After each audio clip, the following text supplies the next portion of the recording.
कैसे समझाई कैसे तोह के बताई एग्रीमेंट हो गइल। कैसे समझाई कैसे तोह के बताई एग्रीमेंट हो गइल।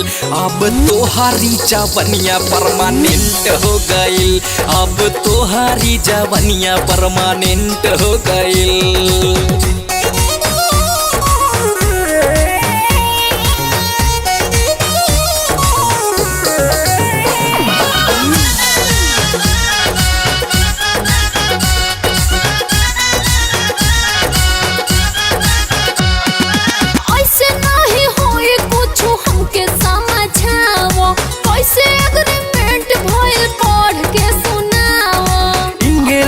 लिखल बाटे कैसे हम पढ़ी लव यू बोल के गाड़िया बलाड़ी बुझलो।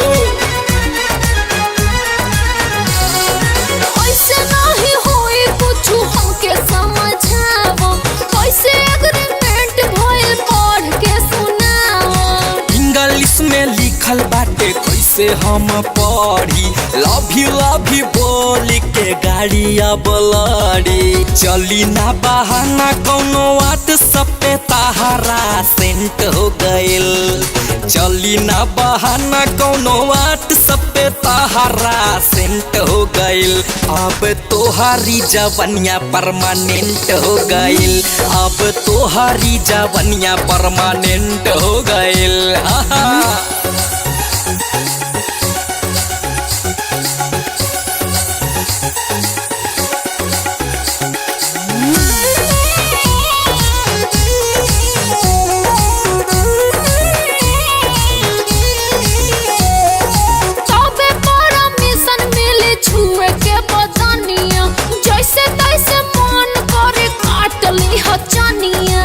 ऐसे ना बोला तू हमारा से रानी कोर्ट से परमिशन देख हम ले बानी।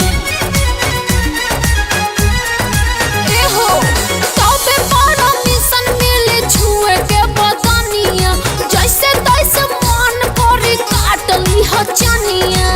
ऐसे ना बोला तू हमारा से रानी कोर्ट से परमिशन देख हम ले बानी। तोहरे से शादी करी रंजन साका से ना जजमेंट हो गइल। तोहरे से शादी करी रंजन साका से ना जजमेंट हो गइल। अब तोहारी जवनिया परमानेंट हो गइल। अब तोहारी जवनिया परमानेंट हो गइल। चल चल कोर्ट को जोहरिया में राजा एग्रीमेंट को दीही। चल चल कोर्ट को जोहरिया में राजा एग्रीमेंट को दीही। अपन पूरा ई जवनिया एग्रीमेंट को दीही। अपन पूरा ई जवनिया एग्रीमेंट को दीही। कैसे समझाई कैसे तोह के बताई एग्रीमेंट हो गइल। कैसे समझाई कैसे तोह के बताई एग्रीमेंट हो गइल। अब तोहारी जवनिया परमानेंट हो गइल। अब तोहारी जवनिया परमानेंट हो गइल।